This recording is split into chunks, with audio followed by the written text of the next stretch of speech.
Hello viewers, welcome to E-Commerce Academy. Today, as part of the Concept of the Day series, we are going to discuss about constitutional amendment bills. So many of the students are asking different types of bills. So I'll be covering one category of bill every day. So you can watch all the series of bills along with Concept of the Day series so that you can get benefit of the subject, which is very much important in terms of any examination, right? So first, let us discuss about what is constitutional amendment bill and what is the procedure and what are the provisions and along with the criticisms associated with such type of bill. Then first let us understand. But before that, we have an important announcement regarding APPSC Group 2 test series, which already has started from 11th November. So this test series includes 18 sectional tests along with 3 full-length tests along with detailed explanation copy. So not only this, we are also providing 6 months AP related current affairs with free of cost. So entire package is available for 999 rupees only. So you can avail by calling us on this number, right? So we are going to discuss about constitutional amendment bill, right? So we know like our Indian constitution came into force on 26th January 1950, right? So, and we have almost taken 2 years, 11 months, 18 days to complete our constitution by referring many countries' constitution and borrowing partly some of the important provisions, which we feel that they may be helpful in Indian context, right? So in that point of view, later after framing the Indian constitution also, our Indian constitutional makers have given a provision to ensure that the things which change with over a period of time also can be inculcated as part of the Indian constitution by providing amendment to the Constitution of India. So this amendment provision was enabled under Part 20 of Indian Constitution, especially under Article 368. That is why, as we can amend the constitution, we can say Indian constitution is not completely rigid it is not completely flexible, but it is a blend of both, right? So rigidity as well as flexibility both are part of Indian constitution. Then we also have to understand this concept of amending the constitution was borrowed from South African constitution. So this is one we have to keep in mind, right? So then with respect to constitutional amendment, we have to keep in mind this particular bill, to amend the constitution can be amended with 3 types of majorities. So first let us understand 3 types of majorities. So first, some bills may amend the constitution, but they are not considered under constitutional amendments of Article 368. So what are those? So any amendment made to the constitution but done with simple majority. So simple majority means majority of 50% of the present and voting. So that will be considered as simple majority. For example, creation of a state under Article 3 of Indian Constitution, or creation of a state legislative council under Article 169, or amending the 5th schedule and 6th schedule areas. So such provisions can be amended with simple majority. So this will not be considered as an amendment under Article 368.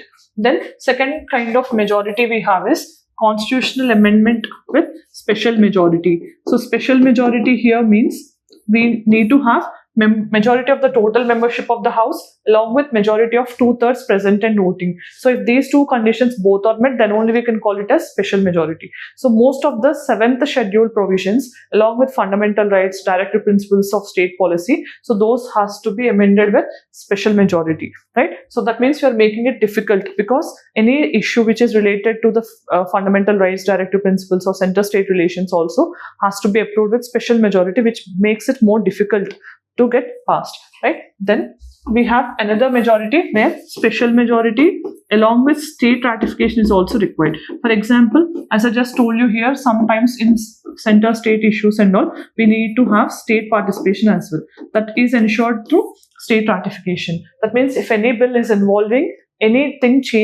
which is changing the center-state relations, then along with the special majority in the parliament, we also need to take the consent of states, at least half of the states at that point of time. How many states are part of Indian Union? From them, we have to deduct at least half, and those states have to agree with simple majority.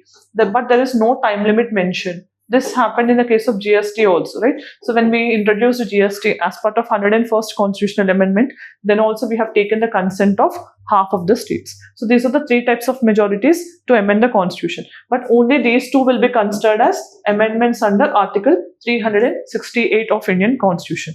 Then we also have to understand what are the conditions, right? right? First thing we have to keep in mind, this can be introduced in Lok Sabha or Rajya Sabha. That means only Parliament can initiate a constitutional amendment. State legislatures cannot initiate. That is what you have to keep in mind. Then who can initiate? It can be a public member bill. That means a minister can introduce, or a private member can also introduce, right? Next one, it doesn't require prior permission of the President of India. Prior permission of President of India is not actually required for introduction of a constitutional amendment bill, right? Then we also have to keep in mind, it has to be passed with special majority in the Parliament. Okay, so both houses individually has to agree with the special majority, but there is no provision of joint sitting. So for example, if there is any deadline or if there is any deadlock between one house and another house, again they have to be passed, and that has to be settled. Otherwise, there is no provision for joint sitting in the case of constitutional amendment bill. So then, in case if it is involving any federal issue, then states also have to agree, right? That is a separate thing. Then after this, what happens? After individually each house passes with special majority, it will be presented before the President of India.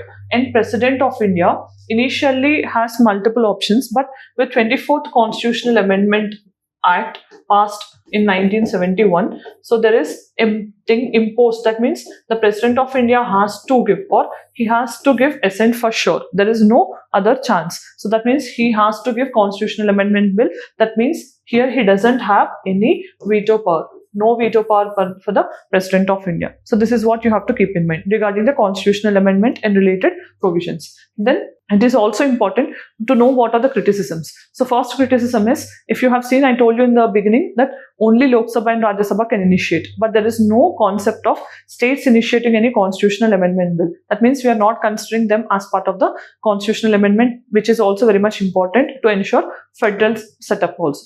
Then with respect to amending capacity of the Parliament in terms of constitution, there is a limitation imposed in the form of basic structure doctrine. You're all aware that in 1963 Keshwananda Bharti case, which was a very important landmark case in Indian history, so that case has given the birth for basic structure doctrine, and under that particular doctrine, the capacity of the Parliament to amend the constitution, or the power of Parliament to amend the constitution, was limited. That is another thing, right? Then we also have to keep in mind, as we are saying, like in the third case of majority, special majority with state ratification, states are passing with simple majority, but they don't have any time limit to express their things. That is also one limitation. Along with this, so many times it was criticized that they have given more complicated procedure in by following special majority. That means it is becoming more difficult to get some things passed in the Parliament and all. In this way, many times it was criticized that constitutional amendment of Indian constitution is not that easy, but still it is ensuring checks and balances so that some hasty bills will not be passed just because of having majority in the Lok Sabha or Rajya Sabha. In this way, so there is also criticism regarding 24th Constitutional Amendment, which has made the President to give assent to the Constitutional Amendment Bill. So in this way, it is facing certain advantages as well as disadvantages also. But to the ending note, we can say that constitutional amendment procedure is making our constitution to be more dynamic as well as a living document. So let us see the practice question. Which of the following part of Indian constitution deals with the powers to amend the constitution? So among these, which you feel is the correct one, try to put your answer in the comment section. So as we have reached end of the video, today we have discussed about the constitutional amendment bill and what are the related provisions, and along with the criticisms and different types of majorities to amend the constitution also. So if you like the video, let me know in the comment section. If you want any more topics to be covered as part of the concept of the day series, you're welcome. You can express your thoughts in your comment section. Thanks for watching. All the very best. See you soon.